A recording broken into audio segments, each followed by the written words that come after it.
വിശേഷങ്ങൾ? എല്ലാവരും അടിപൊളിയായിട്ടിരിക്കില്ലേ? കുറേ പേര് റിക്വസ്റ്റ് ചെയ്തിട്ടുള്ള ഒരു വീഡിയോ ആയിട്ടാണ് വന്നിരിക്കുന്നത്. അത് ഈദ് വ്ളോഗ്. അപ്പോൾ പിന്നെ പെരുന്നാൾ ഡ്രസ്സ് എടുക്കാൻ പോകണോട്ടിട്ട് അങ്ങോട്ട് കാണിക്കാന്ന് വിചാരിച്ചു. എല്ലാ വർഷത്തെ പെരുന്നാളും നമ്മൾ ലാസ്റ്റ് മിനിറ്റ് ഡ്രസ്സ് എടുക്കാൻ പോകുന്ന ആൾക്കാരാണ്. ഇപ്രാവശ്യം ഉമ്മാക്കൊന്നും വരാൻ വയ്യാന്ന് പറഞ്ഞുകൊണ്ട് ഞാനും ലെനി മാത്രമാണ് പോണത്. യൂഷ്വലി കല്യാണം അല്ലെങ്കിൽ പുളിമൂട്ടിൽ അവിടെ നിന്നൊക്കെയാണ് ഡ്രസ്സ് എടുക്കാറ്. ഇപ്രാവശ്യം ഒരു ചേഞ്ചിന് നമ്മൾ വെസ്റ്റ് സൈഡിലാണ് പോയത്. ഒരുപാട് നല്ല നല്ല കളക്ഷൻസ് ഉണ്ടായിരുന്നു. പക്ഷേ എന്റെ കയ്യും കണ്ണും ഈ വൈറ്റ് മക്ക് അല്ലെങ്കിൽ ഓഫ് വൈറ്റിലേക്ക് ഇങ്ങനെയൊക്കെയാണ് പോയിരുന്നത്. സാധാരണ ഇപ്പോൾ ഡ്രസ്സ് എടുത്തു കഴിഞ്ഞാലും പിങ്ക് അല്ലെങ്കിൽ ബ്രൗൺ ആണ് വരാറ്. ഇപ്രാവശ്യം അതിനൊരു മാറ്റം വന്നുകൊണ്ട് അങ്ങനെ തന്നെ ആവട്ടെ എന്ന് വിചാരിച്ചു.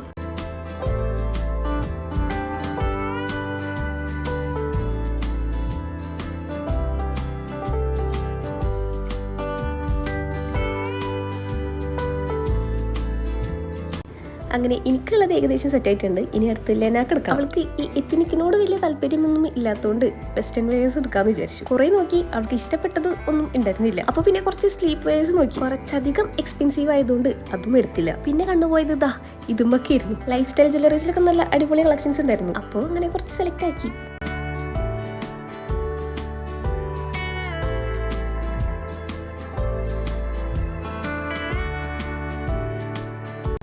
ഇനി അവിടെ നിന്ന് കഴിഞ്ഞാൽ ജ്വല്ലറീസ് പഠിക്കാനുള്ള ത്വര വീണ്ടും വരുന്നുള്ളതുകൊണ്ട് നൈസായിട്ട് അവിടെ നിന്ന് ഇറങ്ങി.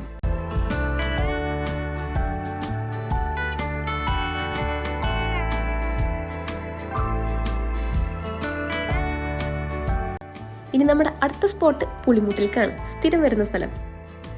ആദ്യം ലെനാക്ക് പർദ്ദ വേണമെന്നാണ് പറഞ്ഞത്. അങ്ങനെ പർദ്ദ നോക്കി, പക്ഷെ അവൾക്ക് ഇഷ്ടപ്പെട്ടതൊന്നും കിട്ടിയില്ല. പിന്നെ നേരെ വല്യമ്മക്ക് സാരി എടുക്കാൻ വന്നു. സത്യം പറഞ്ഞാല് ആദ്യമായിട്ടാണ് ഇങ്ങനെ ഒറ്റക്ക് പോയിട്ട് സാരി എടുക്കുന്നത്. ഒറ്റക്ക് മീൻസ് പാരന്റ്സ് ഇല്ലാണ്ട്. അതുകൊണ്ട് തന്നെ അവിടെ കുറെ അധികം നേരം ചെലവായി.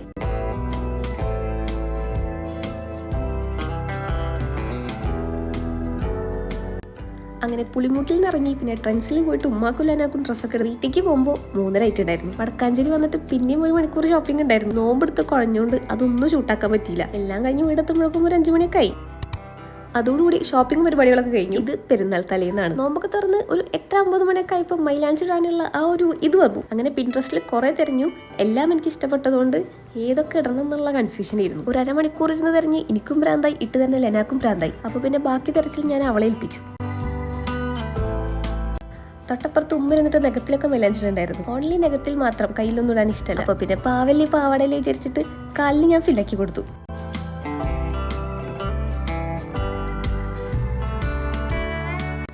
അങ്ങനെ ഫൈനലി ലെന ഒന്ന് ഫൈനലൈസ് ചെയ്ത് തന്നിട്ടുണ്ട്. ഇപ്പൊ കാണിച്ച ആ ഡിസൈനാണ് ഞാൻ ഇടാൻ പോണത്.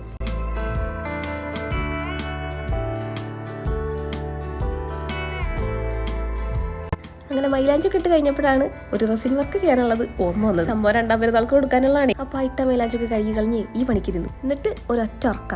നെക്സ്റ്റ് ഡേ നേരത്തെ എണീക്കണം എന്നുള്ളതുകൊണ്ട് പിന്നെ മൈലാഞ്ചിടാൻ നിന്നില്ല. കാരണം പെരുന്നാൾക്ക് നേരം വൈകി എണീറ്റ് കഴിഞ്ഞാൽ ഉമ്മ ഭദ്രകാളിയാവും. ഇതാണ് ഇന്നലെ ഇട്ട മൈലാഞ്ചി. ഇനി ഞങ്ങളുടെ വീട്ടിലെ ഒരു പെരുന്നാൾ ട്രഡീഷൻ ഉണ്ട്. ചിലപ്പോൾ എല്ലാവരും വീട്ടിലും ചെയ്യുന്നത് തന്നെ ആയിരിക്കും. പ്രത്യേകിച്ചൊന്നുമില്ല, സ്പീക്കറിൽ തക്ബീർ വെക്കും. അത് വെച്ച് കഴിഞ്ഞാലാണ് പെരുന്നാളായല്ലോ എന്നുള്ളൊരു ഫീൽ വരിക. പിന്നെ തക്ബീർ കേട്ടോണ്ടായിരിക്കും നമ്മുടെ ബാക്കിയുള്ള ക്ലീനിങ് പരിപാടികൾ എല്ലാം.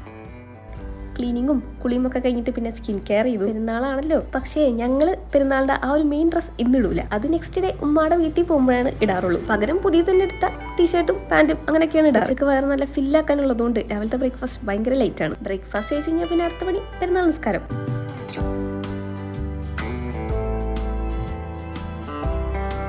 എന്നിട്ട് പിന്നെ പ്രത്യേകിച്ച് ഒരു പണി ഉണ്ടായിരുന്നില്ല. അപ്പോൾ പിന്നെ പോസ്റ്റിലുള്ള കുറച്ച് കമന്റ്സിനൊക്കെ റിപ്ലൈ തന്നിട്ടും അങ്ങനെ ടൈം കളഞ്ഞു. ഞങ്ങളുടെ ഫസ്റ്റ് ഡേ പെരുന്നാൾ എന്ന് പറയുന്നത് പ്രത്യേകിച്ച് ഹാപ്പനിങ് ഒന്നും ഇല്ലാത്തൊരു പെരുന്നാളാണ്. പെരുന്നാൾ നിസ്കാരം പിന്നെ ഉച്ചക്കലത്തെ ലഞ്ച്, ഉറക്കം, അത്രേ ഉള്ളൂ. പക്ഷേ സെക്കൻഡ് ഡേ ആണ് വൈബ്. അതൊക്കെ വഴിയെ കാണാം. ബൈ ഫോണിൽ കളിച്ച് മതിയായിട്ട് പിന്നെ നേരെ അടുക്കളേക്കാണ് പോയത്. ഒരു മാസമായിട്ട് കാണാത്ത ആ വീട്ടിൽ നോക്കിയിട്ട് വെള്ളറക്കി നിന്നു. പിന്നെ ഒരു 11:30 ആയപ്പം വിശപ്പിന്റെ വിളി വന്നോണ്ട് ലഞ്ച് വെച്ചു. യൂഷ്വലി പെരുന്നാളിൽ എല്ലാവരുടെ വീട്ടിലും ബിരിയാണി അങ്ങനെയൊക്കെ ആയിരിക്കും. പക്ഷെ നമ്മുടെ വീട്ടിൽ നേരെ ഓപ്പോസിറ്റ്. കാരണം ഒരു മാസമായിട്ട് നമ്മൾ ഇതുപോലെ ചോറ് സാമ്പാറൊന്നും കഴിക്കണില്ലല്ലോ. അപ്പൊ പെരുന്നാളിൽ അന്ന് അതിനോടൊക്കെയാണ് കൂടുതൽ ക്രേവിങ്സ് ഉണ്ടാവുക. സദ്യ പോലൊന്നല്ല, സാമ്പാർ അവിയലും ഉണ്ടാവും, കൂടെ ചിക്കനും ബീഫും. അങ്ങനെ ഫുഡൊക്കെ കഴിച്ച് കഴിഞ്ഞിട്ട് പിന്നെ ഒരു പെരുന്നാൾ ഉറക്കുണ്ട്. അതിന്റെ സുഖം ഒന്ന് വേറെ തന്നെയാണ്. യൂഷ്വലി ഒരു വൈകുന്നേരം കഴിഞ്ഞാൽ കസിൻസ് എല്ലാവരും വീട്ടിൽ വന്നിരുന്നതാണ്. പക്ഷേ നാട്ടിൽ ആരും ഇല്ല. അതുകൊണ്ടാണ് ഞാൻ നേരത്തെ പറഞ്ഞത് ഈ പെരുന്നാൾ പ്രത്യേകിച്ച് ഒരു ഹാപ്പനിങ്ങും ഇല്ലാത്ത പെരുന്നാളാണ്. പിന്നെ ഒരു 8 മണിയാകുമ്പോൾ സ്നാക്കൊക്കെ കഴിച്ചിട്ട് നേരെ ഡിന്നറിലോട്ട് പോയി. ഉച്ചയ്ക്ക് നേരത്തെ ഫുഡ് കഴിച്ച കാരണം ഡിന്നറും നേരത്തെ ആക്കി. അത് കഴിഞ്ഞിട്ട് ഡെസേർട്ടിന് ഐസ്ക്രീം ആയിരുന്നു. ഇത് കഴിഞ്ഞിട്ട് വേണം നമുക്ക് മൈലാഞ്ചി നമ്പർ 2 ഇടാൻ വേണ്ടി. ഒരു വരിക്ക് 2 പക്ഷി എന്നുള്ളതുകൊണ്ട് ആ ടൈമിൽ തന്നെ ഫേസ് മാസ്ക് ഇട്ടിട്ട് മൈലാഞ്ചി ഇടാനിരുന്നു. ടു ബി ഹോണസ്റ്റ്, ആദ്യത്തെ മൈലാഞ്ചി കഴുകി കളഞ്ഞത് നന്നായി. കാരണം അതിനേക്കാൾ നന്നായിട്ടാണ് അവൾ ഇതിട്ടുന്നത്. ഇതിട്ട് കഴിയുമ്പോഴേക്കും ഏകദേശം ഒരു മണി 1:30 ആയിട്ടുണ്ടായിരുന്നു. പിന്നെ ഒരു ഒറ്റ. നെക്സ്റ്റ് ഡേ ഭയങ്കര എക്സൈറ്റ്മെന്റ് ഉള്ള ഒരു ഡേ ആണ്. നമ്മൾ ഉമ്മയുടെ വീട്ടിൽ പോവാണല്ലോ. സോ ബ്രേക്ക്ഫാസ്റ്റിന് പുട്ടും ബീഫും പപ്പടം ആയിരുന്നു ദ ബെസ്റ്റ് കോംബോ. ആൻഡ് ഇതാണ് എന്റെ ഔട്ട്ഫിറ്റ്.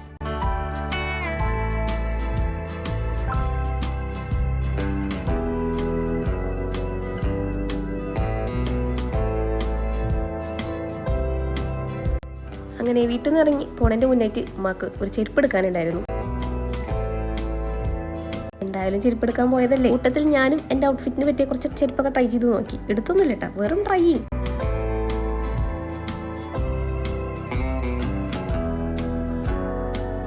അങ്ങനെ ചെരുപ്പൊക്കെ എടുത്തു കഴിഞ്ഞിട്ട് നമ്മൾ നേരെ ഉമ്മാന്റെ വീട്ടിൽ പോയി. നമ്മളിരുന്നു ഇപ്രാവശ്യം ഫസ്റ്റ് എത്തിയത്. ആ കണ്ടതാണ് ചിരിക്കാൻ പറഞ്ഞ കൊഞ്ചലും കുത്തി വെല്ലിപ്പ. പിന്നെ കുറച്ച് കഴിഞ്ഞപ്പം ഓരോ ഫാമിലീസ് ആയിട്ട് വരാൻ തുടങ്ങി. 1-2 മാസ്ക് കഴിഞ്ഞിട്ട് കാണുമ്പോൾ ഒരു സന്തോഷം ഉണ്ടല്ലോ, അതാണ് ഈ കണ്ടോണ്ടിരിക്കുന്നത്.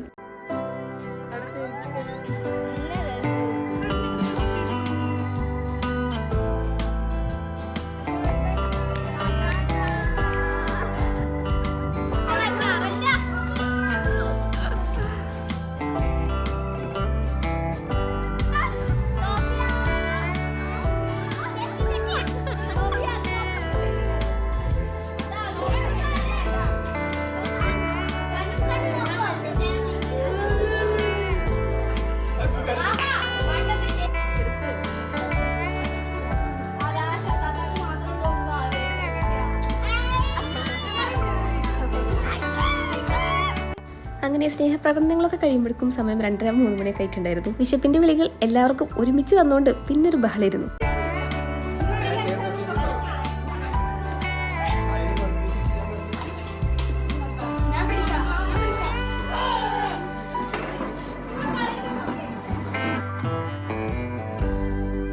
അങ്ങനെ ഫുഡൊക്കെ കഴിച്ച് കഴിഞ്ഞ് കുറച്ച് കഴിഞ്ഞപ്പം കുറേ പേരൊക്കെ പോയി. അപ്പോൾ നമ്മൾ ബാക്കി എല്ലാവരും കൂടിയിട്ട് പുഴ കാണാൻ വേണ്ടി പോയി. വീടിന്റെ തൊട്ട് ബാക്കിലാണ് പുഴ. ഉമ്മാടെ വീട്ടിലെത്തിക്കഴിഞ്ഞാലുള്ള വേറൊരു ട്രഡീഷനാണ് എല്ലാവരും കൂടി പുഴ കാണാൻ പോവാന്നുള്ളത്. ഇപ്രാവശ്യം വെറുതെ പുഴ കാണാൻ പോലും മാത്രമല്ല, ചെറിയൊരു ഫിഷിങ്ങും കൂടി ഉണ്ട്. പക്ഷേ ഫിഷ് ഒന്നും കിട്ടിയില്ല എന്ന് മാത്രം.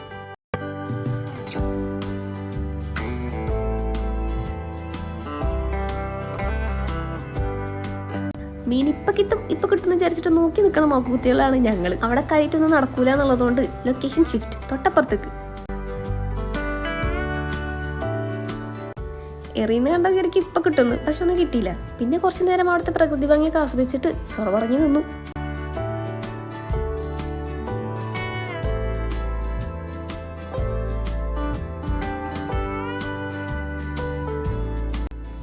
എന്നിട്ട് നേരെ വീട്ടിൽ പോയി പിള്ളേര് എനിക്ക് തരാൻ വേണ്ടിയിട്ട് ക്ലേ കൊണ്ട് കുറച്ച് ഐറ്റംസ് ഒക്കെ ഉണ്ടാക്കിയിട്ടുണ്ടായിരുന്നു. എല്ലാം നമ്മുടെ സിഗ്നേച്ചർ ഐറ്റംസ്. പിന്നെ കുറച്ച് കഴിഞ്ഞപ്പോൾ ഇതായിരുന്നു അംഗം. മുറ്റത്ത് ഫുള്ള് സോപ്പ് പൊടി വെച്ചിട്ട് സ്ലൈഡ് ചെയ്യുക. അത് നടക്കൂല എന്ന് കണ്ടപ്പം ടാർപ്പായി വിരിച്ച് അത് കഴുകി വൃത്തിയാക്കി അതിൽ സോപ്പ് പൊടി ഇട്ടിട്ടായിരുന്നു അംഗം. ഇതിന്റെ ഒക്കെ മാസ്റ്റർ ബ്രെയിൻ വേറെ ആരുമില്ല, ലെന മാഡം. അവൾക്ക് വയസ്സെട്ടാണല്ലോ. ആ വക പരിപാടികളൊക്കെ കഴിഞ്ഞിട്ട് പിന്നെ രാത്രി നമ്മൾ ഫിലിം കാണാനിരുന്നു. എല്ലാവരും കൂടി ഇതുപോലെ പഴയ ഫിലിംസ് ഒക്കെ കാണുമ്പോൾ ഒരു വൈബ്. രാത്രിയപ്പോൾ പിന്നെ നല്ല മഴയും കരണ്ട് പോക്കും ഒക്കെ ആയിരുന്നു. അപ്പോൾ പിന്നെ എല്ലാവരും കൂടിയിട്ട് യുനോ കളിക്കാൻ വിചാരിച്ചു. എന്നിട്ട് എന്താണ്ടായി, ലാസ്റ്റ് സെക്കൻഡ് ഞാനിരുന്നു. ആ കളി കഴിയുമ്പോഴേക്കും പിന്നെ സമയം 1:30-2 മണിയൊക്കെ ആയിട്ടുണ്ടായിരുന്നു. എന്നിട്ട് എല്ലാവരും കൂടി ഹാളിൽ വരിക്ക് കിടക്കൊക്കെ ഇട്ടിട്ട് ഒരു ഉറക്കം. അതോടുകൂടി പെരുന്നാൾ കഥം.